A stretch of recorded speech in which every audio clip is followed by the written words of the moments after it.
चलिए भाई, तो स्टार्ट करते हैं अपना फाइनेंशियल मार्केट्स का रिवीजन। सबने फाइनेंशियल मैनेजमेंट पढ़ा हुआ है, इसमें किसी कोई प्रॉब्लम तो नहीं है।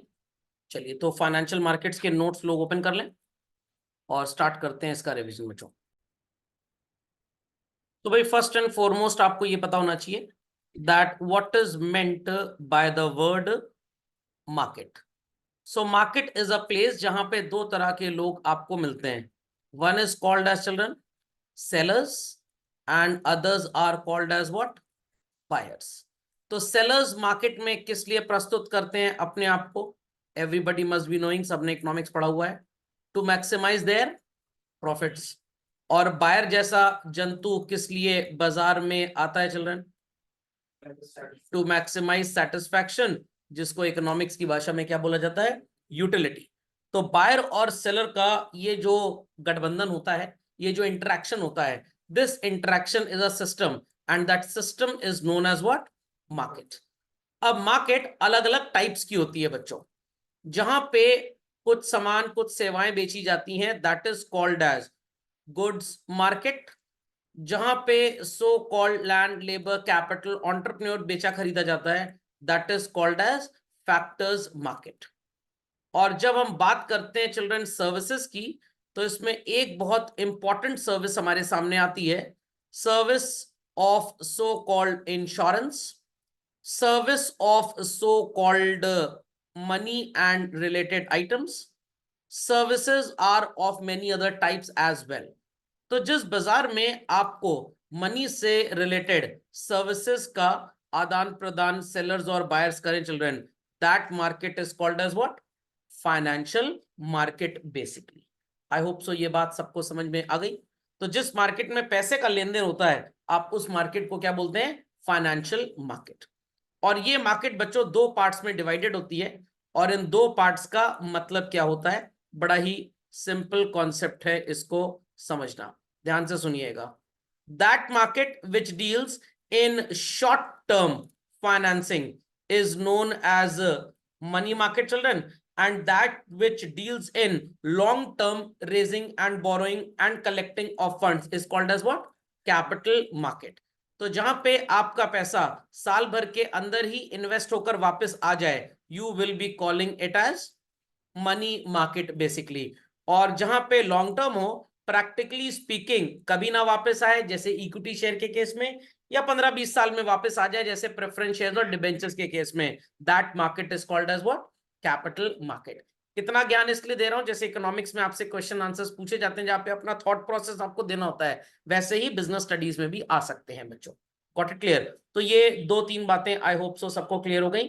यहाँ पे किसी को कोई भी समस्या नहीं होनी चाहिए। समझ गए इस बात को? चलिए, तो चलते हैं अब आगे चलकर। तो बच्चों, when we talk about capital market, तो हमारे सामने सबसे पहली चीज दिमाग में क्या आती है? When we talk of capital market, it is stock exchange. एक ऐसा बाजार जहां पे second hand shares and debentures, जिसे आप एक शब्द में क्या बोलते हैं बच्चों? सिक्योरिटीज, खरीदे बेचे जाते हैं। फॉर एग्जाम्पल, छोटा सा कॉन्सेप्ट लेंगे। There is a company, let us say Reliance industries limited, state bank of India limited, HDFC bank limited, IDBI bank limited, Wipro limited, Mahindra and Mahindra and Tata. ये हैं सारी की सारी सो कॉल्ड कुछ कंपनीज चिल्ड्रन। इन कंपनीज ने मान लीजिए अपने शेयर्स किसी XYZ पर्सन को कभी बेचे थे, और अब वो XYZ पर्सन सोच रहा है कि चलो पैसा कहीं और लगाएं, तो उसने अपने ये शेयर्स उठा के किसी और को दे दिए। तो इन बातों को बड़े ही ध्यानपूर्वक लोगों को समझने की जरूरत है चिल्ड्रन। ये जो रिश्ता है चिल्ड्रन इस बॉक्स का, दिस रिश्ता is actually titled as, this rickshaw, not rickshaw, रिश्ता इज कॉल्ड एज बच्चों प्राइमरी मार्केट। समझ में आ गया ये रिश्ता क्या कहलाता है? ये रिश्ता कहलाता है प्राइमरी मार्केट। और जब एक एग्जिस्टिंग शेयर का होल्डर किसी दूसरे इंसान को ये शेयर्स बेचे चल रहे हैं, तो इस रिश्ते नाते को क्या बोला जाता है? Let us understand. तब इस रिश्ते नाते का नाम बदल जाता है बच्चों, और तब आप इसे नाम देते हैं what is called as secondary market. I repeat children, it is called as what, secondary market बोलें, या आप इसे स्टॉक एक्सचेंज बोलें, या आप इसे शेयर बाजार बोले, it means one and the same thing. तो ये डिफरेंस सबसे इंपॉर्टेंट है, जानना जरूरी है। तो मान लीजिए कि आपके दादाजी ने रिलायंस के शेयर्स खरीदे थे ईयर्स अगो, 70s 80s में, जब रिलायंस वालों को पैसे चाहिए थे, तो ही पार्टिसिपेटेड इन प्राइमरी मार्केट। आज उन्होंने वो शेयर्स मेरे पापा को या मेरे को या किसी और को बेच दिए, तो this market is called as secondary market. और जैसे हमारी कंट्री में बच्चों हम रेगुलेटर्स की बात करते हैं, बैंकिंग सिस्टम को अर्बन सेक्टर में कौन रेगुलेट करता है? आरबीआई। रूरल सेक्टर में बैंकिंग को कौन कंट्रोल करता है? नाबार्ड। इंश्योरेंस कंपनीज को कंट्रोल करने के लिए संस्था बनी है insurance regulatory development authority of India. वैसे ही लोगों का जो नौकरी का पैसा जिससे पेंशन बनती है, उसके लिए ऑर्गेनाइजेशन बनी है PFRDA, that is pension fund development regulatory authority. और वैसे ही बच्चों स्टॉक्स को, स्टॉक एक्सचेंजेस को, म्यूचुअल फंड्स को, ब्रोकर्स को, इन सबको कंट्रोल करने के लिए जो संस्था देश में बनाई गई है, that is called as SEBI. तो रियलिटी में तो सेबी की पैदावार 1988 में हुई थी, but at that time it was only and only what is called as advisory body. ये सिर्फ मिनिस्ट्री ऑफ फाइनेंस को एडवाइस देती थी। बट जब new industrial policy, new economic policy 1991 में आई, और ये लगा कि बाहर से काफी कंपनीज इंडिया में आके बिजनेस सेटअप करेंगी, इंडियन कंपनीज भी अपने आप को एक्सपैंड करेंगी, तो वो मार्केट में शेयर इशू करेंगी, लोगों से पैसा लेंगी, तो इसमें कुछ फ्रॉड भी निकल सकती हैं। इट्स जस्ट लाइक दैट, आप 15 जगह यूपीआई ट्रांजैक्शन करें तो शायद एक दो फ्रॉडलेंट एक्टिविटीज आपको कहीं मिल जाए। तो उससे बचने के लिए सिस्टम बनाया गया कि ये कंपनीज लोगों के साथ फ्रॉडलेंट एक्टिविटीज ना कर पाए। तो 1992 में बच्चों सेबी एक्ट के तहत सेबी को सो कॉल्ड, एकदम समझ लीजिए, सुप्रीम कोर्ट के बराबर पावर्स दे दी गई हैं, और अब ये सजा भी सुना सकते हैं, एडवाइजरी पावर्स तो है ही इनके पास। तो अंडरस्टूड कि सेबी किस लिए बनाया गया था? Just to protect, just to promote and to regulate all the participants in the financial markets. Basically आपके साथ कुछ गलत ना हो जाए, इसलिए सेबी को बनाया गया था। Got it? सो कहानी को आगे बढ़ाते हुए चलते हैं हम लोग बच्चों। तो अल्टीमेटली सबको ये बात समझ में आ गई। Those who have surplus money, आप जैसे लोग, are called as surplus units, और सो कॉल्ड जिन्हें पैसा चाहिए, that is business house, they are called as deficit units. तो आप अपना पैसा ग्रोथ के लिए जहां पे इन्वेस्ट करते हैं, that market is known as what? Financial market. तो पहले मैंने आपको बता दिया कैपिटल और मनी मार्केट क्या होता है, और फाइनेंशियल मार्केट के कुछ इजी से फंक्शन है चिल्ड्रन। पहला, प्राइसिंग ऑफ सिक्योरिटीज। हर वो शेयर जिसकी डिमांड ज्यादा होगी और सप्लाई कम होगी, price will go up children. And हर वो शेयर जिसकी बाजार में डिमांड बहुत कम है बट बेचने वाले बहुत ढेर सारे लोग हैं, उसकी प्राइस हमेशा कम हो जाएगी। How does it reduce the cost of transaction? Take an example that a person is living in Chennai, mister X, and mister Y is living in Lucknow children. तो अब मिस्टर एक्स ने अगर मिस्टर वाई से share खरीदना है या उसको बेचना है, तो भाई चेन्नई से लखनऊ आने जाने में पैसा भी बहुत खर्च होगा। तो बीच में आ जाता है concept what is called as financial market का children. Over the air, that is, आजकल तो इंटरनेट से ट्रेडिंग होती है, नहीं तो किसी जमाने में इतना टाइम तो नहीं लगता था, बीच में ब्रोकर्स वगैरह हुआ करते थे, but then to cost involve was very very very high. तो इन ब्रोकर्स के आने की वजह से the cost of the transactions have been reduced by the great extent. आपको अगर किसी को लैंड बेचना है तो जमीन तक उस पर्सन को लेके आना पड़ेगा, बट अगर आपको शेयर किसी को बेचना है तो डिजिटलाइज सिस्टम है आजकल पूरा स्टॉक मार्केट का। आप बस ब्रोकर के ऑफिस में जाके ऑर्डर प्लेस करेंगे, सामने वाला बायर भी ऑर्डर प्लेस करेगा खरीदने का, और डिजिटली शेयर्स उसके अकाउंट में ट्रांसफर हो जाएंगे। अब ये अकाउंट कौन सा होता है sir? The name of the account is demat account, derived from the word de, materialisation basically. Mobilisation of savings into most productive use. आपने मान लीजिए बच्चों 1 लाख रुपए इफ आई से गोल्ड परचेज करने में लगाया, या आपने 1 लाख रुपए रियल एस्टेट में लगाया, या मैं आपसे बोलूं आपने 1 लाख रुपए बैंक के एफडीआर में लगाया, या मैं बोलूं आपने 1 लाख रुपए म्यूचुअल फंड में या स्टॉक्स में लगाया। तो डेफिनेटली बच्चों गोल्ड की अगर बात करें, ग्रोथ है, बट ग्रोथ बहुत प्रोलॉन्ग्ड है। कहने का मतलब तुरंत तुरंत पैसा नहीं बढ़ता। Same is the case with real estate also. FDR में बढ़ेगा तो, बट बहुत कम बढ़ेगा। जल्दी और तेजी से अगर कहीं बढ़ेगा तो दैट इज म्यूचुअल फंड्स में, स्टॉक्स में। क्यों? ड्यू टू लिक्विडिटी, बायर और सेलर बहुत ढेर सारे हैं। और ऐसा नहीं कि बैंक अगर आपको 7.4% एफडीआर पे इंटरेस्ट दे रहा है बच्चों, तो वो कमा नहीं रहा। वो आपके पैसे पे कमाता तो 16% है, क्योंकि उनको गारंटी देनी होती है, इसलिए वो इससे ज्यादा इंटरेस्ट आपको देते नहीं है। क्योंकि हाउस लोन अगर छोड़ दीजिए, कोई भी लोन बैंक का 14-15%, 12%, 18% से कम पे है ही नहीं, पर्सनल लोन एंड ऑल। तो आपका पैसा वो किसी को अगर देते हैं मोबाइल फोन खरीदने के लिए, कार खरीदने के लिए, तो उससे तो बढ़िया वसूलते हैं, बट आपको उतने रिटर्न्स नहीं देते हैं। तो ये सारी बातें आपको समझ में आ गई होंगी चिल्ड्रन। तो capital market involves primary and secondary, already I have told you children, and it is controlled by SEBI. Money market, treasury bill children, जब गवर्नमेंट, स्टेट या सेंटर पब्लिक से पैसा बोरो करती है एक तरह के बिल ऑफ एक्सचेंज पे, तो we call it as treasury bill. Commercial paper आपस में लोगों के बीच में चलता है। Call money is basically in between banks, जब एक बैंक को दूसरे बैंक से उधार चाहिए होता है, so the piece of paper that is involved it's called as call money children. Certificate of deposit हमारे देश में कम चलता है। अगर fix deposit so called stock market में ट्रेड होने लग जाए, या जिसको बोलते हैं ट्रांसफरेबल हो, जो कि इंडिया में नहीं होता है, that is called as certificate of deposit. And commercial bill is a bill of exchange, जो क्लास 11th में आपने पढ़ा था कि सेलर जब किसी बायर को गुड्स बेचता है बच्चों, तो वो बिल उसके ऊपर ड्रॉ करता है।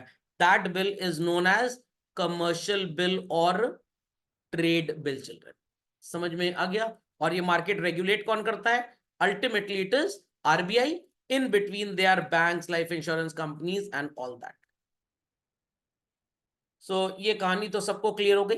प्राइमरी मार्केट में सबसे पहले हम बात करेंगे बच्चों आईपीओ की, that is initial public offer. कोई कंपनी अगर फर्स्ट टाइम अपना शेयर बेचने आती है तो उसे क्या बोला जाता है? आईपीओ। और दूसरी तीसरी बार बेचने आई तो उसे क्या बोलेंगे? FPO. Offer for sale, take an example की Reliance industries limited is a company. इन्होंने अपने सारे के सारे शेयर्स किसको बेच दिए? टाटा को। और टाटा पब्लिक में इनको बेचने आ रहा है, तो रिलायंस ने जो काम किया it is known as offer for sale. जब आप लेस देन 50 लोगों को अपनी कंपनी के शेयर्स बेचते हैं चिल्ड्रन, तो it is known as what? Private placement. Generally ये प्राइवेट कंपनीज करती हैं, और पब्लिक कंपनी जो बहुत ज्यादा पब्लिक से पैसा लेने में इंटरेस्टेड नहीं होती, they do these things. Right issue, old that is existing share holders से आप पहले पूछेंगे whether they are interested in buying the share और नॉट। अगर वो इंटरेस्टेड है तो आप उनको बेचिए, अगर वो इंटरेस्टेड नहीं है तो आप किसी और को बेचिए। EIPO is simply an electronic IPO. Stock exchange like NSE and BSE, इनकी वेबसाइट्स पे आपको एक ऑनलाइन फॉर्म मिलेगा। You will fill up that form. आप अपने बैंक अकाउंट नंबर उस पर मेंशन करेंगे। फॉर एग्जांपल कंपनी कह रही है कि भाई मिनिमम आपको 10,000 रुपए के शेयर्स खरीदने पड़ेंगे और मैक्सिमम 10,000 के लॉट में।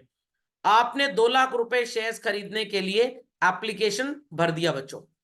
पहले क्या होता था कि कंपनी आपके अकाउंट से पैसा निकाल लेती थी, 15 दिन बाद बताएगी आपको शेयर मिला कि नहीं मिला। मिल गया तो कोई प्रॉब्लम नहीं, और नहीं मिला तो पैसा वापस लौटता था। बट प्रॉब्लम इज दिस कि उस 15 दिन का इंटरेस्ट आपको नहीं मिलता था। तो एक कॉन्सेप्ट हमारे देश में लाया गया which is called as ASBA, application supported by blocked amount.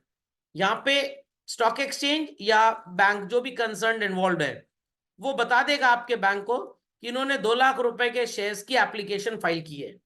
For example आपके अकाउंट में बैलेंस है 3,75,000 रुपए, 2 लाख रुपए इसमें से ब्लॉक कर दिया जाएगा। आई रिपीट, ट्रांसफर नहीं होगा बच्चों, it will only be blocked. Got it clear? और ये 2 लाख रुपए अगर कंपनी आपको शेयर देती है तो आपके अकाउंट से ट्रांसफर होगा, एल्स इंटरेस्ट कमाता रहेगा ये पैसा। तो आसबा में ये जो इंटरेस्ट लॉस का कॉन्सेप्ट था ये पूरी तरह से खत्म हो गया। तो इफ कंपनी डिनाइज कि भाई आपको शेयर नहीं दे सकते, नो प्रॉब्लम, पैसा मूव नहीं होगा। एंड इफ कंपनी से हाँ पैसा मूव कर दीजिए, इनको शेयर देने हैं, तो 15 दिन बाद पैसा मूव हो जाएगा और यहाँ पे तब तक 2 लाख रुपए आपको इंटरेस्ट अर्न करके देता रहेगा। तो आई होप सो सबको आसपास समझ में आ गया।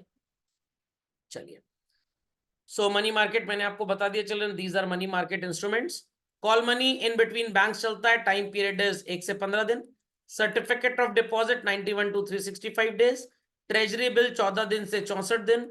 Commercial bill for 90 days and commercial paper for 15 to 364। ये टाइम पीरियड जरूर लर्न कर लीजिएगा क्योंकि ये एमसीक्यू में जरूर पूछा जाएगा। Got it clear? चलिए, तो इसमें तो और कुछ खास है नहीं। Capital market I have already told you. दोनों में कॉन्सेप्ट क्या है, यहाँ पे रिस्क ज्यादा है, यहाँ पे थोड़ी सेफ्टी है। Liquidity is low, liquidity is high. Why high? Because here everything is within an year. Instruments are what in capital market? Share, debenture, bonds. Here it is treasury bill, trade bill, commercial paper and certificate of deposit. It deals in medium and long term, this deals in short term. यहाँ पे returns high होते हैं children और यहाँ पे comparatively लो। यहाँ पे huge investment नहीं होता बट यहाँ पे ह्यूज इन्वेस्टमेंट होता है। फॉर एग्जाम्पल आपसे बोला जाएगा एक ट्रेजरी बिल जो गवर्नमेंट ऑफ उत्तर प्रदेश को आपसे चाहिए पैसा मिनिमम 25,000 रुपए। Got it clear? और 25,000 के मल्टीपल्स में ही पैसा आप लगाओगे तो अगेन जो 1,000-2,000 वाले इन्वेस्टर्स हैं वो यहाँ पे इन्वेस्ट नहीं कर पाएंगे। So it is for big players only children. यहाँ पे bank, financial institution, companies, foreign investors, हमारे आपके जैसे लोग भी पार्टिसिपेट कर सकते हैं। बट यहाँ पे इन्वेस्टमेंट का अमाउंट इतना बड़ा होता है कि हम आप पार्टिसिपेट कर ही नहीं सकते। समझ में आ गया? तो OLX पे कुछ भी खरीदना है, मैं और आप पार्टिसिपेट कर सकते हैं, बट अगर सो कॉल्ड गवर्नमेंट के डिपार्टमेंट में कोई बिडिंग है चिल्ड्रन जो स्टार्ट ही 100-200 करोड़ से होगी, can an average person participate there? Absolutely not.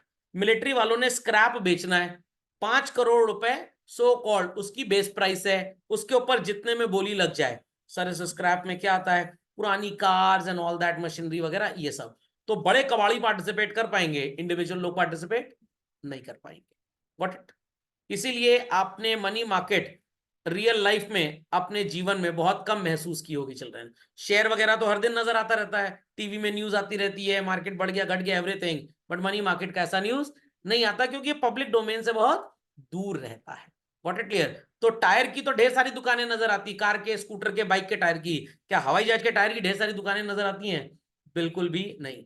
मिठाई की ढेर सारी दुकानें हैं बट खोआ कुछ गिनी चुनी दुकानों में बिकता है क्योंकि उसको ज्यादातर मिठाई वाले खरीदते हैं। इंडिविजुअल हाउसिंग में खोए का कंजम्पशन फेस्टिव सीजन में होता है, जनरली नहीं होता। Okay, so primary market I have told you. Offer through prospectus children, again IPO है, हम प्रोस्पेक्टस देंगे, लोग हमारे बारे में सब कुछ उसके थ्रू जान जाएंगे। तो prospectus is just like biodata, सब कुछ लिखा है उसके अंदर। बट ध्यान दीजिएगा, 2 केसेस में प्रोस्पेक्टस इशू करने की जरूरत नहीं पड़ती। कब? First when it is a private company and second when it is a public company, but public से ये शेयर्स इशू करके फंड्स रेज नहीं कर रही है बच्चों। तो सर फिर इनको statement in lieu of prospectus issue करना पड़ता है। और वैसे तो प्रोस्पेक्टस 300-400 पेज का होता है, हर इंसान को तुम दे नहीं सकते, printing cost, stationery cost is high.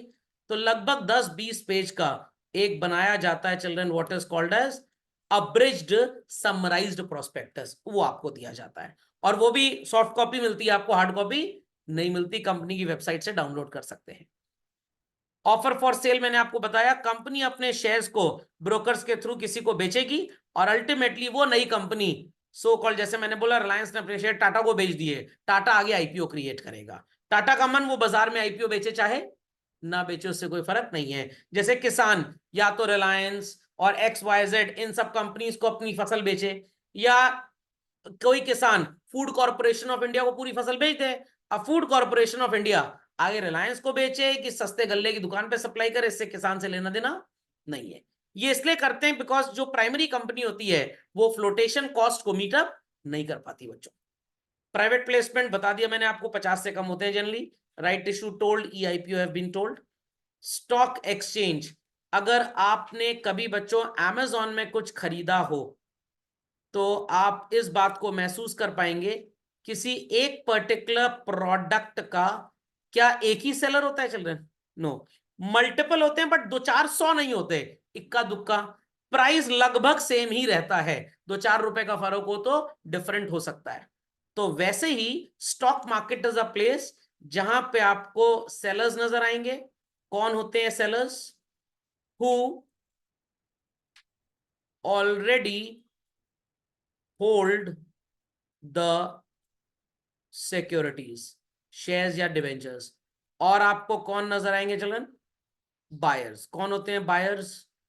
Who are willing to get the securities. अब मान लीजिए कि मेरे जैसा सेलर है जिसके पास टाटा मोटर्स का शेयर है XYZ प्राइस का। अब मेरे को लग रहा है जितना बढ़ना था बढ़ चुका है, चलो दूसरी जगह कोई दूसरा शेयर खरीद लेते हैं। इट्स जस्ट लाइक दैट कि मम्मी ने कोई ज्वेलरी सेट खरीदा, 2-4 साल पहना, उनको लग रहा है अब इसको एक्सचेंज कर लेते हैं। तो बाजार में बायर्स भी हैं और मम्मी जैसे लोग सेलर्स भी हैं। तो मैंने टाटा का शेयर खरीदा, मेरे को लग रहा है बस अब ये रिटर्न बढ़िया दे चुका है, तो I go to the market and sell. और आप जैसा बायर सोच रहा नहीं, टाटा का शेयर तो बहुत बढ़िया है, बहुत अच्छा डिविडेंड देगा, चलो उसको खरीद लें। तो आप जैसे ने खरीदने के लिए ख्वाहिश जाहिर की। So both of us will get connected in the stock market children. Let us take the example as NSE और BSE। और हम खुद नहीं पार्टिसिपेट कर सकते, हमको पार्टिसिपेट करना पड़ेगा अपने ब्रोकर के थ्रू।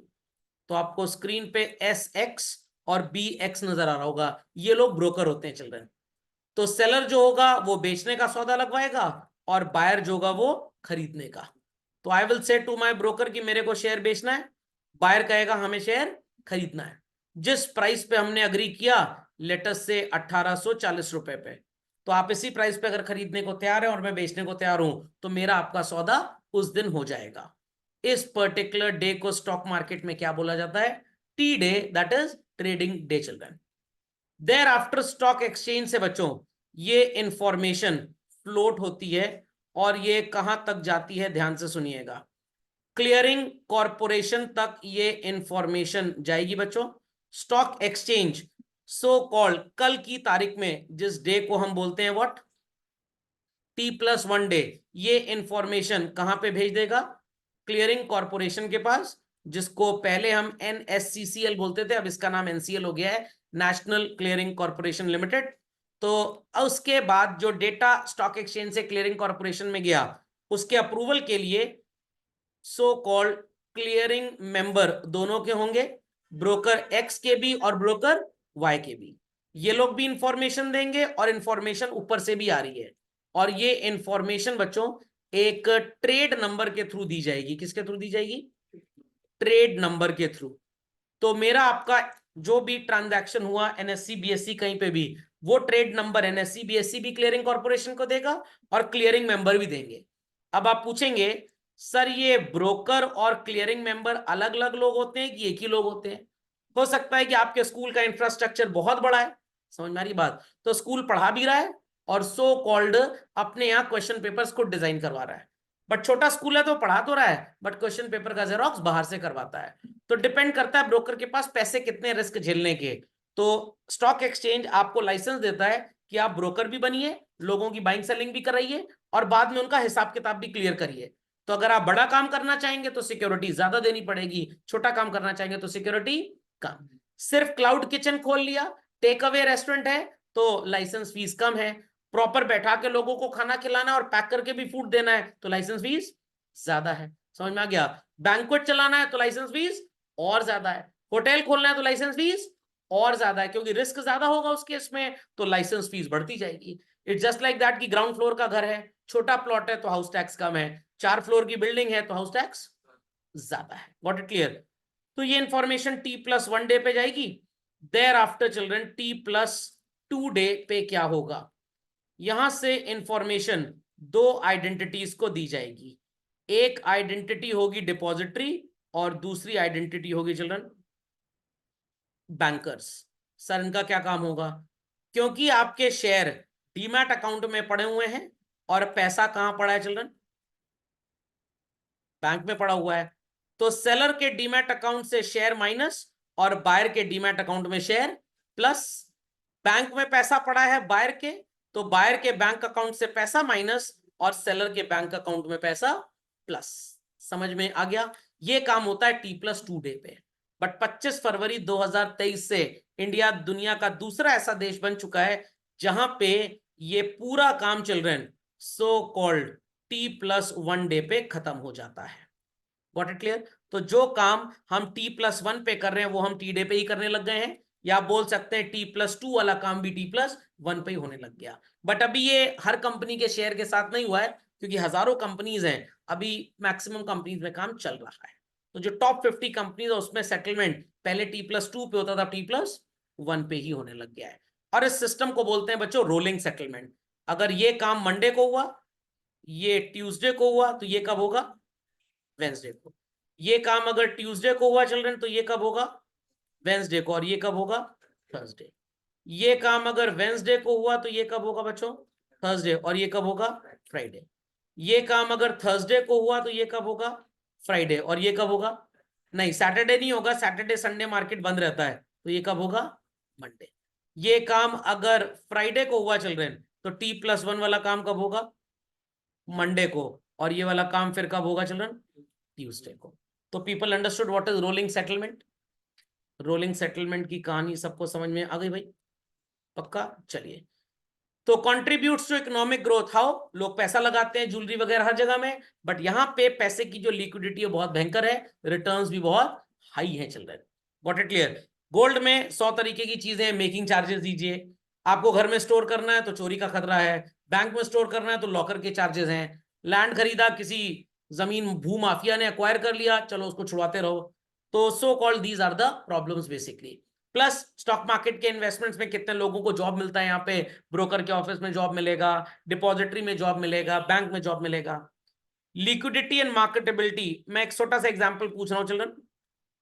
आपके पास एक शेयर है, a piece of land and gold, सबसे तेज जो बिकेगा वो शेयर बिकेगा। क्यों सर, गोल्ड क्यों नहीं बिकेगा? दुकानदार के पास जाइए, 100 ग्राम गोल्ड लेके, क्या उसके पास 5-6 लाख रुपए कैश होगा? जरूरी नहीं है। स्टॉक मार्केट में तो आज सौदा लगाइए, कल या परसों पैसा आपको मिल जाएगा। लैंड के लिए तो बाहर ही ढूंढते रहिए, क्योंकि जो भी इंसान लैंड में इन्वेस्टमेंट करेगा, 10-20 हजार 50 हजार का तो इन्वेस्टमेंट है नहीं, लाखों का इन्वेस्टमेंट होता है, और आपको रेडी बायर्स इसके नहीं मिलते हैं। Got it clear? Allow pricing of securities. Market इतना बड़ा है तो डिमांड जब जब बढ़ेगी, the market prices will go up. Scope for speculation. Speculation is just like कि आपको पता है, स्पेक्यूलेशन मतलब गैम्बलिंग और सट्टा मत समझिएगा। What it clear? Calculated risk. आपने बच्चों गोदरेज कंपनी का नाम सुना होगा। इनका एक वो रोल ऑन आता है जो मच्छर काटने से बचाता है। उस रोल ऑन को सबसे ज्यादा लोग कब खरीदते हैं पता है आपको? जुलाई, अगस्त एंड सितंबर। तो आप क्या करिए, जून के महीने में इस कंपनी का शेयर खरीद लीजिए, फिर जुलाई अगस्त सितंबर में इस रोल ऑन की सेल बढ़ेगी तो कंपनी का प्रॉफिट बढ़ेगा। हर इंसान यही सोचेगा प्रॉफिट ज्यादा है तो डिविडेंड ज्यादा अच्छा देगी कंपनी, चलो इसका शेयर खरीदें। तो कुछ दिमागदार लोगों ने मेरी बात को सुनते हुए जून में शेयर खरीद लिया, बाकी बेवकूफ पब्लिक ने कब खरीदा? सितंबर में। सितंबर में डिमांड बढ़ गई, शेयर का भाव बढ़ गया।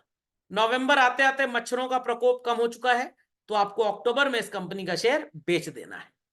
फिर उसके बाद अगले साल मई जून में खरीदिएगा, फिर दाम बढ़ेगा नवंबर तक, फिर बेच दीजिएगा। बात समझ में आई? 5G का लाइसेंस मैक्सिमम कंपनीज को मिल गया है, तो रिलायंस के शेयर का भाव बढ़ेगा। समझ में आ गया? क्योंकि भाई उनकी 5G कवरेज ज्यादा है, तो जिस दिन उन्होंने मैक्सिमम इंडिया के पार्ट्स को कवरेज दे दी, तो share prices will start boosting up like anything. Jewellery बनाने वाली कंपनीज के शेयर प्राइसेस कब बढ़ते हैं? वेडिंग सीजन में। तो वेडिंग सीजन से 1-1.5-2 महीने पहले, क्योंकि वेडिंग जिस दिन होगी उसके एक दिन पहले थोड़ा कोई ज्वेलरी खरीदेगा, 2-3 महीने पहले शेयर खरीद लीजिए। 2-3 महीने तक उनकी सो कॉल्ड डिमांड बढ़ेगी तो share prices will start increasing. खरीद लीजिए सस्ते दाम पे, और जब दाम बढ़े उसको बेच दीजिए। एक्साइड कंपनी जो बैटरी बनाती है, कार से ज्यादा सेल बैटरी की आजकल इन्वर्टर में होने लग गई है। और इन्वर्टर सबसे ज्यादा कब बिकता है बच्चों? फरवरी, मार्च, अप्रैल, मई, जून, जुलाई, अगस्त, सितंबर, अक्टूबर, नवंबर में एक्साइड कंपनी का शेयर खरीदिए, उतना महंगा नहीं होगा। और जून जुलाई में भयंकर सेल है बैटरी की, शेयर प्राइसेस विल गो, जुलाई में बेच लीजिए। समझ में आ गया? तो definitely buying a share every time is not a very great rocket science. Spread of equity cult, आपके दादाजी के दादाजी, या मान लीजिए आपके दादाजी सबसे ज्यादा मनी कहां पे इन्वेस्ट करते थे? रियल एस्टेट, लैंड में। या थोड़ी बहुत आदत कहां इन्वेस्ट करने की थी? गोल्ड में। बट आपके पापा या आप कहां पे मनी इन्वेस्ट करेंगे चिल्ड्रन? गोल्ड, म्यूचुअल फंड्स, इस तरह की सो कॉल्ड असेट्स में। वाई? क्योंकि भाई यहां पे कम पैसे में भी रिटर्न बहुत ज्यादा है। अब लैंड में इन्वेस्टमेंट करना 50,000 रुपए है, सूंघने भर की जमीन मिलेगी आपको, बट स्टिल म्यूचुअल फंड में 50,000 रुपए ठीक ठाक इन्वेस्टमेंट है और 12-13% का रिटर्न भी आपको मिल जाएगा। Again there is no guarantee. allocation of money is so called better as compared with other areas। safety of transaction, मैंने आपको बोला, आप से भी गवर्नड मार्केट में जा रहे हैं, मार्केट घटने से, गिरने से जो नुकसान हो से भी उसकी जिम्मेदारी नहीं लेता है, बट आपका पैसा अगर कोई लेके भाग गया तो 10 लाख रुपए तक का आपके फंड्स का इंश्योरेंस है। Got it clear? ये से भी अपने पास से आपको दिलवा देगा। तो खैर डिफरेंसेस को तो कुछ करना नहीं है। डीमेटलाइजेशन मैंने आपको बोल दिया, बता दिया। डीमैट अकाउंट का बेनिफिट क्या होता है? कागजी कार्रवाई से छुटकारा। Demat account is just like a digi locker, just like Google photos. आपको अपना फोटोज वगैरह गूगल फोटो में स्टोर करना है, दुनिया के किसी भी कोने से एक्सेस कर सकते हैं। डिजी लॉकर में डॉक्यूमेंट्स डाल दीजिए, क्या वो चोरी हो सकते हैं बच्चों? नो। तो डीमैट अकाउंट में एकदम डिजी लॉकर की तरह होता है, यहां पे आपके सिक्योरिटीज एकदम सेफ रहते हैं। What it clear? ट्रांसफर करते टाइम पहले स्टैंप ड्यूटी लगती थी, जब से डीमैट अकाउंट आ गया ये स्टैंप ड्यूटी खत्म हो गई।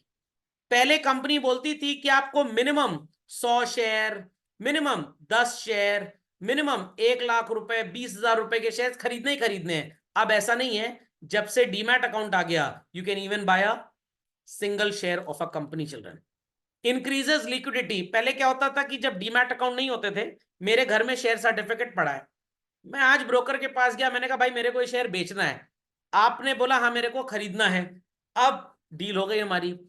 परसों या कल मैं वो शेयर सर्टिफिकेट ब्रोकर को दूंगा, ब्रोकर आपके ब्रोकर तक पहुंचाने के लिए 5-6 दिन ले लेगा कोरियर सर्विसेज से, फिर आपका ब्रोकर उसको कंपनी तक भेजेगा, कंपनी से आपका नाम चढ़ के आएगा।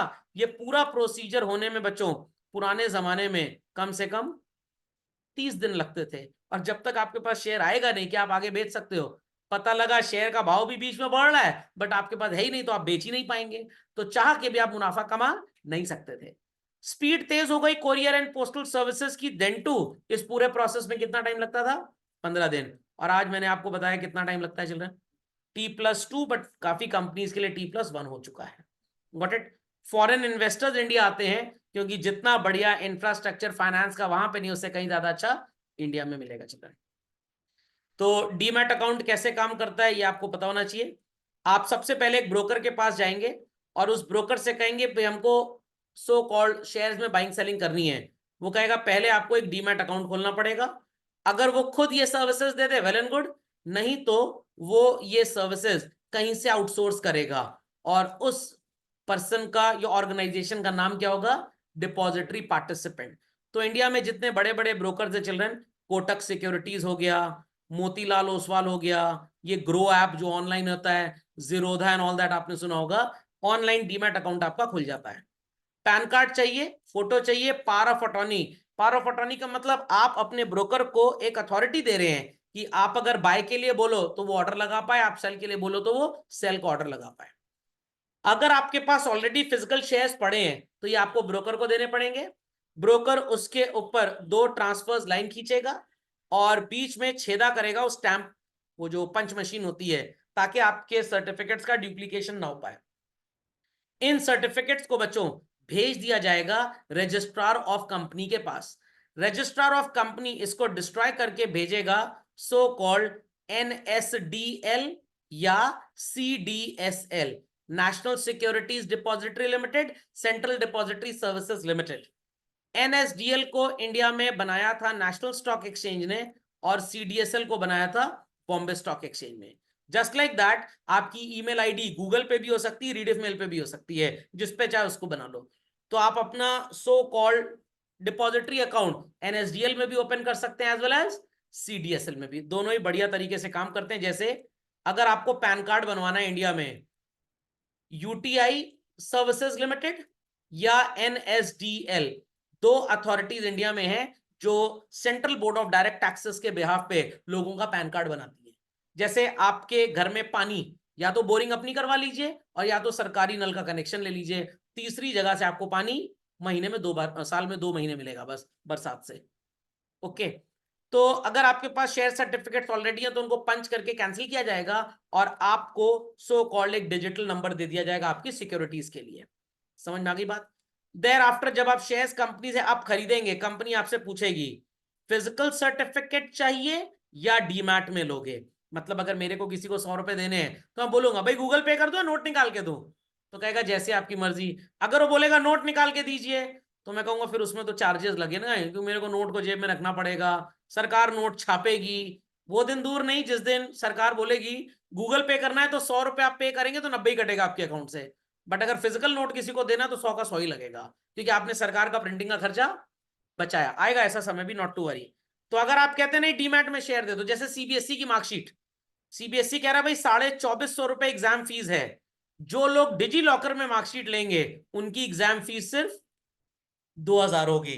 तो कॉमर्स वाले तो कहेंगे नहीं डिजी लॉकर में दे दो, किसी को पता भी नहीं लगेगा नंबर कितना आया। बट बायो वाले कहेंगे, पीसीएम वाले कहेंगे नहीं नहीं हमें भरोसा नहीं, हमें कागज दे दो।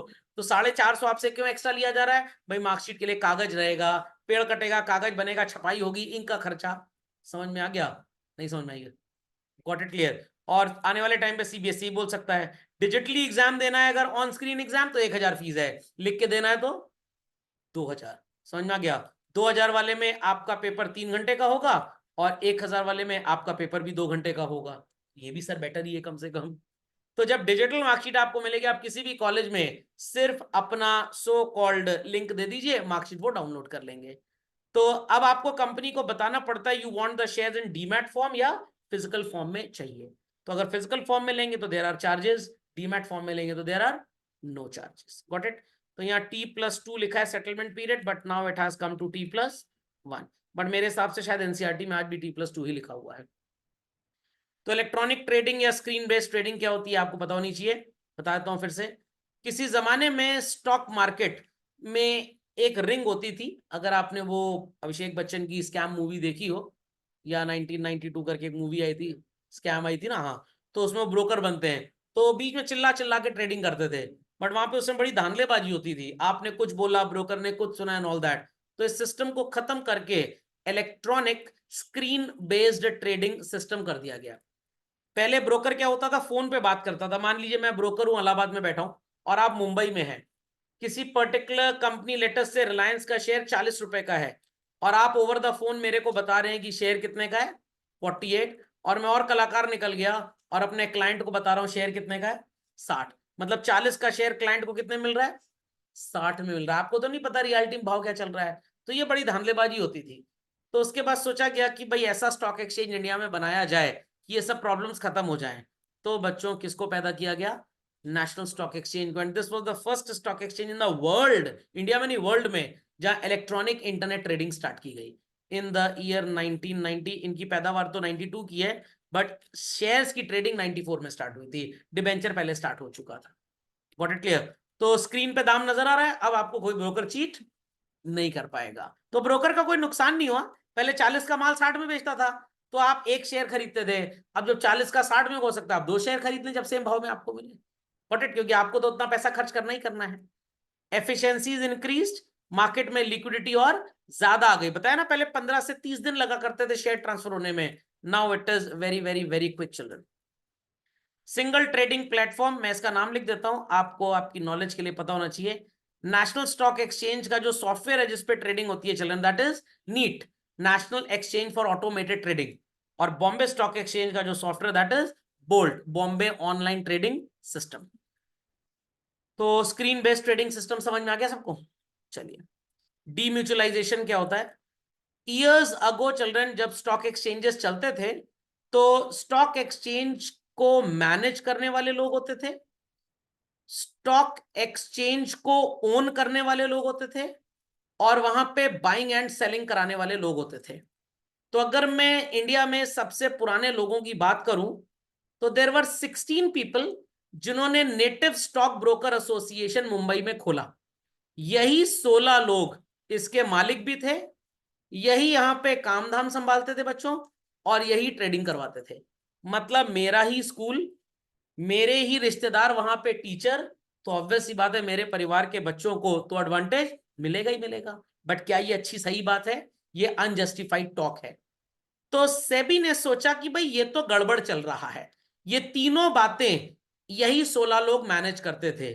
तो इस तरह के स्टॉक एक्सचेंज को बोला जाता था म्यूचुअलाइज्ड स्टॉक एक्सचेंज। क्या बोलते थे? म्यूचुअलाइज्ड।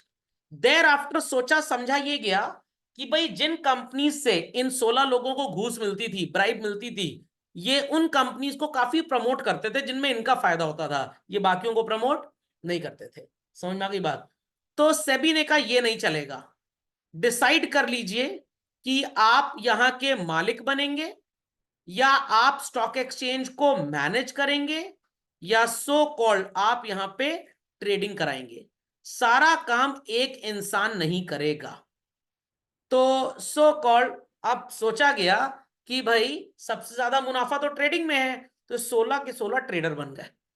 तो जो आज इंडिया में पुराने ब्रोकिंग हाउसेस नजर आते हैं बच्चों, वो इन्हीं के परिवार के लोगों ने स्टार्ट किए थे बेसिकली। समझ में आया कि नहीं? तो आपने राकेश झुनझुनवाला का नाम सुना होगा, इंडियन वॉरेन बफेट, वो भी सो कॉल्ड इन्हीं के रिश्तेदार माने गए हैं। खैर, तो आज की तारीख में अगर आप नेशनल स्टॉक एक्सचेंज या बॉम्बे स्टॉक एक्सचेंज में चल रहे हैं एज अ मैनेजर, नौकरी पकड़ते हैं आफ्टर डूइंग एमबीए, तो you are into the management section. LIC, SBI, IDBI, इन इंस्टीट्यूशंस ने एनएससी में पैसा लगा के उसे सेटअप किया था। और मान लीजिए मिस्टर एक्स जैसे लोग यहाँ के ब्रोकर हैं, तो अगर मिस्टर एक्स जैसे लोग यहाँ के ब्रोकर हैं, तो ये यहाँ कभी मैनेजमेंट में पार्टिसिपेट नहीं कर सकते, ना ही ये स्टॉक एक्सचेंज में पैसा लगा सकते हैं। ये शेयर खरीद सकते हैं बट ओनरशिप में पार्टिसिपेट नहीं कर सकते। और अगर LIC, SBI, IDBI bank national stock exchange के ओनर हैं बच्चों, तो ये कभी ब्रोकर नहीं बन सकते। बट अब कुछ बच्चे बोलेंगे नहीं सर, वो एसबीआई की तो ब्रोकिंग सर्विसेज चलती हैं, state bank of India owner है, state bank of India broking services is a different company basically. Logic समझ में आ गया? तो मैं अगर स्टॉक एक्सचेंज में जॉब पकड़ लूं, तो मैं जीवन में कभी भी वहां का ब्रोकर नहीं बन पाऊंगा। आप अगर वहां पे ब्रोकर बन गए, तो जीवन भर आप कभी उसको मैनेज नहीं कर पाएंगे। ऐसा इसलिए किया गया ताकि क्लैश ऑफ इंटरेस्ट ना हो जाए। I repeat, clash of interest. Like अगर आपने किसी सीए को अपने यहां अकाउंटिंग करने के लिए रखा है बच्चों, तो आप उससे ऑडिटिंग नहीं करवा सकते, क्योंकि अपनी चोरियों पकड़ेगा ही नहीं। तो अकाउंटिंग टीम आपकी अलग सीए हैंडल करेगा और ऑडिट टीम अलग। ये institute of chartered accountants of India के नॉर्म्स हैं। खोपड़े में बात गई चलन? समझ में आ गई बात? तो same is the case here also. Ownership should be separate, management should be separate, and trading should be separate. Got it? तो इसी को बोलते हैं what children? Demutualised stock exchange. Depository समझ गए? डिपॉजिटरी पार्टिसिपेंट जो डिपॉजिटरी के साथ एनएसडीएल और सीडीएसएल के साथ लिंक्ड होगा, जो आपका डीमैट अकाउंट ओपन करवाएगा। You can just say an agent basically. तो कैसे आप शेयर्स वगैरह खरीदेंगे? सिंपल है चिल्ड्रन। सबसे पहले आप ब्रोकर को सेलेक्ट करेंगे, बिना पैन नंबर के ट्रेडिंग हो नहीं सकती। फिर आपका डीमैट अकाउंट होना चाहिए। डीमैट अकाउंट में जो डिपॉजिटरी होती है बच्चों, दैट इज एनएसडीएल और सीडीएसएल, ये बोले जाते हैं रजिस्टर्ड ओनर। और जिसका डीमैट अकाउंट होता है, जो अपने शेयर्स वहां पे रखता है, उसे बोलते हैं बेनिफिशियरी ओनर। व्हाट? बेनिफिशियरी। तो अगर मैंने डीमैट अकाउंट एनएसडीएल में खोला, तो एनएसडीएल रजिस्टर्ड ओनर है, मैं बेनिफिशियरी ओनर। मान लीजिए आपके घर में गाड़ी खड़ी करने की जगह नहीं है, कॉमन पार्किंग मोहल्ले में है, 50-100 लोग वहीं पे अपनी गाड़ियां पार्क करते हैं, तो जमीन किसी और की है बट जगह पार्किंग की आपने किराए पे ली है। तो कार आपकी है तो you are the beneficial owner, but जगह जिस अंकल की है, he is the registered owner. तो आपके घर में अगर एयरटेल का वाईफाई बॉक्स लगाए चल रहे हैं, you are the beneficial owner, but वो डिब्बा किसकी प्रॉपर्टी है? एयरटेल वालों की। तो एयरटेल वाले उसके रजिस्टर्ड ओनर है। समझ में आ गया? कार आपके पापा ने खरीदी, आपके पापा बेनिफिशियल ओनर हैं, बट रोड थोड़ा आपके पापा की है, रोड सरकार की है, तो government is the registered owner. Okay. फिर आप बाइंग सेलिंग का ऑर्डर प्लेस करते हैं, कंप्यूटर से ऑर्डर कंफर्मेशन स्लिप निकलती है, सामने वाले आपका प्राइस अगर मैच हो गया, ट्रेड एग्जीक्यूट हो गया, आपको ट्रेड कंफर्मेशन स्लिप मिलती है। और जैसे रेस्टोरेंट में खाना खाते हैं, हॉस्पिटल में कोई जमा हो गया मतलब एडमिट हो गया तो उसका कागज पर्चा मिलता है, वैसे ही बच्चों यहां पे भी एक बिल मिलता है जिसको क्या बोलते हैं, contract note. Got it clear?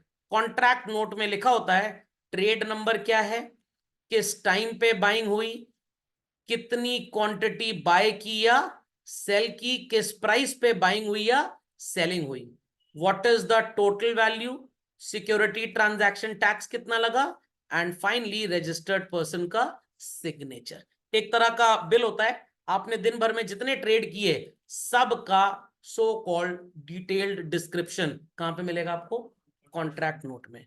Settlement का प्रोसीजर मैंने आपको ऊपर बता दिया था बच्चों, कहां गया, ये रहा सेटलमेंट का प्रोसीजर, कौन किसको कम्युनिकेट करेगा। ओके, तो यहां से आप इसको रिप्ले करके नोट डाउन भी कर लेंगे। चलते हैं आगे children, cash in cash out day. ये basically cash in cash out नहीं होता चिल्ड्रन, इट इज पे इन एंड पे आउट। ध्यान से सुनिएगा, मैं वापस जा रहा हूं यहां पे चिल्ड्रन, चलिए कमिंग हेयर अगेन। सबको कंटेंट नजर आ रहा होगा बच्चों, ध्यान से सुनिएगा, आई एम शेडिंग समथिंग, थोड़े हाइलाइट्स को ध्यान दीजिएगा।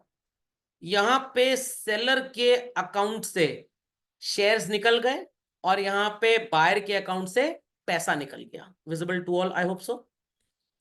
यहां पे बच्चों बायर के अकाउंट में सो कॉल्ड शेयर्स आ गए और यहां पे सेलर के अकाउंट में क्या आ गया, पैसा आ गया। कहानी समझ में आ रही है सबको? चलन कहानी समझ में आ रही है? तो जब सेलर के अकाउंट से शेयर निकलेगा, शेयर निकलेगा, इस प्रोसेस को आप क्या बोलेंगे, और बायर के अकाउंट से पैसा निकलेगा तो इस प्रोसेस को क्या बोलेंगे। उसके बाद बायर के अकाउंट में पैसा आएगा चिल्ड्रन, और सेलर, सॉरी शेयर्स आएंगे और सेलर के अकाउंट में पैसा आएगा। तो सेलर के अकाउंट में पैसा आना इज पे आउट, महीने की तनख्वाह मिलती है बोलते हैं ना हमारा पे आउट हो गया, हाँ पे आउट, क्योंकि पैसा हमको मिला है। और बायर के अकाउंट में शेयर आना इज ऑल्सो कॉल्ड एज पे आउट। सेलर के अकाउंट से शेयर निकलना इज पे इन, और बायर के अकाउंट से पैसा निकलना इज ऑल्सो पे इन। समझ में आई बात? तो आपकी जेब से पैसे निकले, दुकानदार के स्टॉक से सामान निकला, इज दैट क्लियर? तो आपकी जेब से पैसा निकलना पे इन, दुकानदार की दुकान से सामान निकलना इज पे इन। आपके पास सामान आ गया, बेनिफिट हो गया, पे आउट। दुकानदार के पास पैसा चला गया, बेनिफिट हो गया, पे आउट। Logic understood well?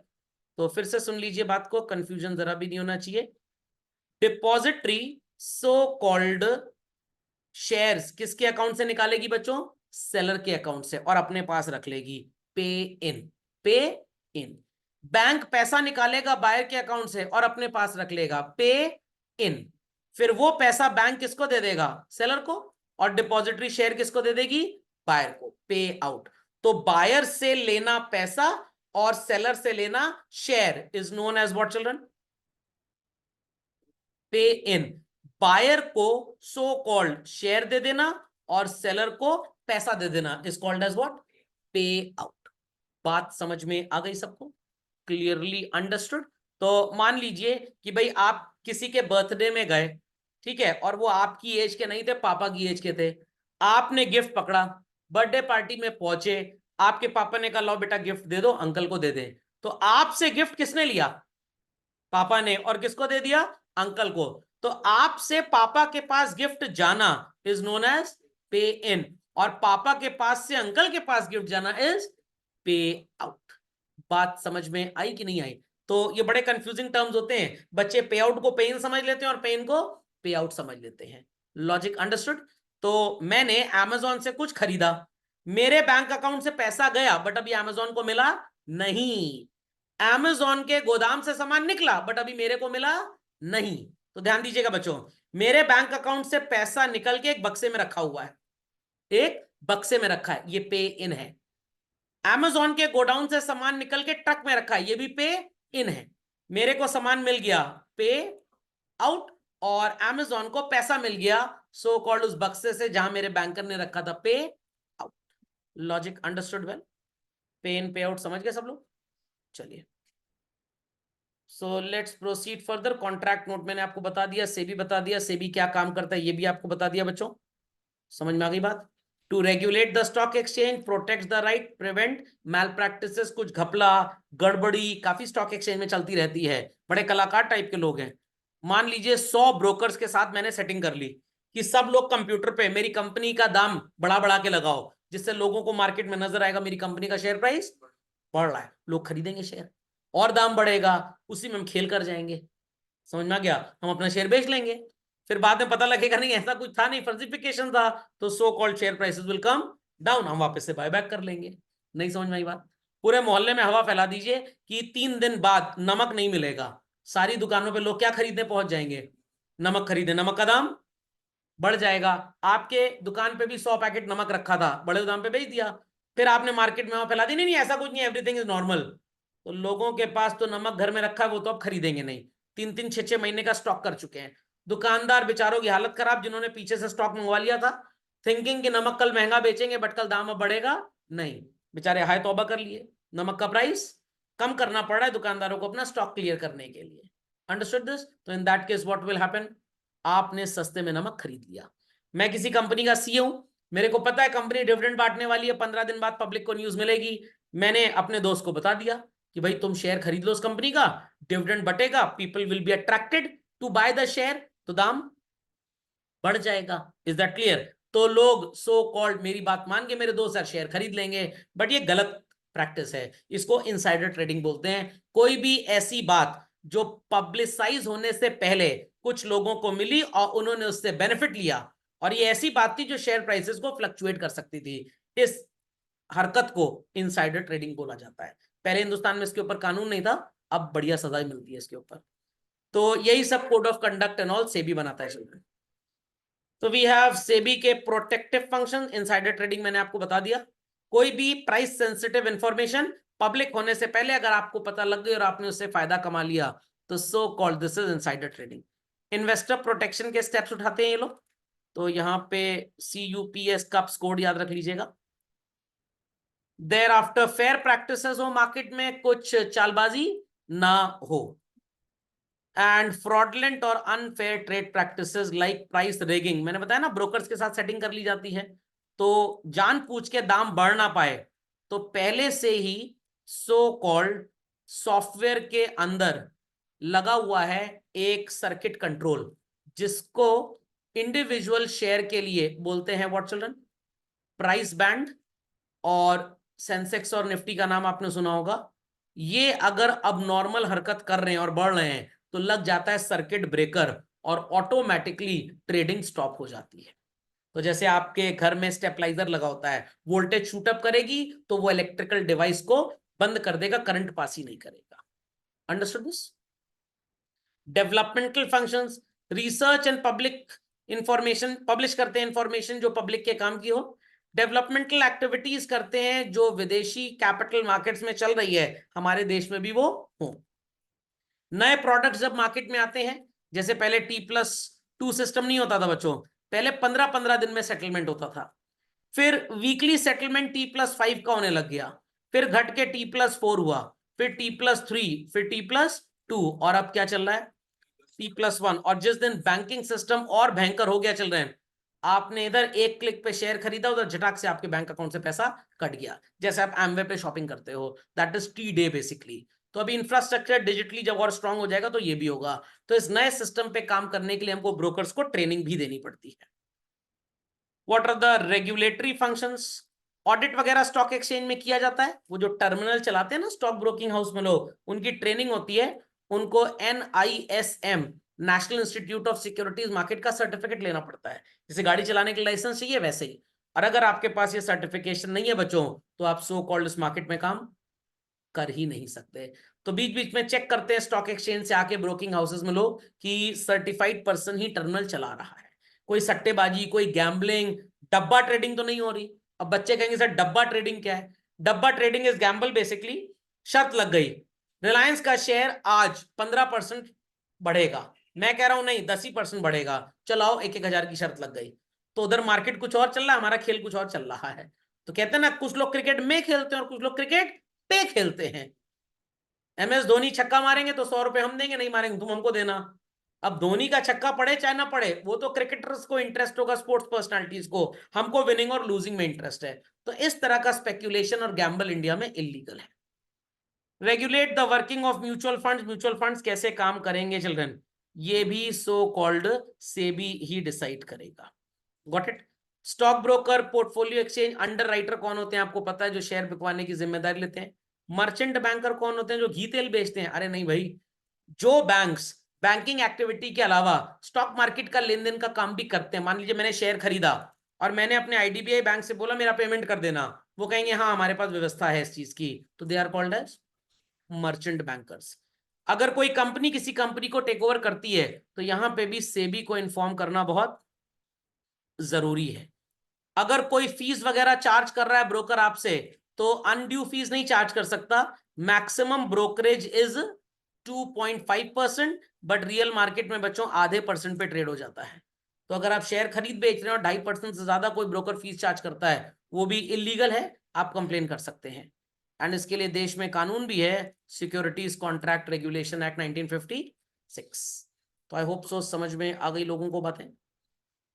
चलिए, तो ये केस स्टडी है, डिस्कस कर लेते हैं। पैपको limited was declared as a sick unit, 5 साल से लॉस चल रहा था। सोचा गया कि इसको रीस्ट्रक्चर किया जाए। फाइनेंस मैनेजर मिस्टर राहुल को अपॉइंट किया गया। उन्होंने 1 लाख शेयर 1000 वाले बेचे और सो कॉल्ड पुराने प्लांट को नई टेक्नोलॉजी से अपडेट कर दिया। Payback period was 3 years. Sir ये पेबैक पीरियड क्या होता है, कितने साल में आपके प्लांट की लागत निकल आएगी। Just after 2 years company turn into profitable venture. Which two decisions are taken by Mr. Rahul as a finance manager? खैर ये दूसरा जो चैप्टर हमारा फाइनेंशियल मैनेजमेंट था उसके भी क्वेश्चन है। इट इज फाइनेंसिंग डिसीजन, क्योंकि सो कॉल्ड हमने पैसा रेस किया, जिसको आप कैश फ्लो स्टेटमेंट में फाइनेंसिंग एक्टिविटी बोलते हैं। क्योंकि नई मशीन रिप्लेस की गई, पुरानी मशीन हटा के नई मशीन ले ली गई, तो this is called as investing activity. In which market share are issued, primary market. समझ में आ गया बच्चों। चलिए, तो ये तो कर लेंगे, कुछ खास है नहीं। चलिए, कोई क्वेरी किसी की भाई। चलिए बच्चों, दैट्स ऑल। तो चालू करते हैं अपना दूसरा चैप्टर।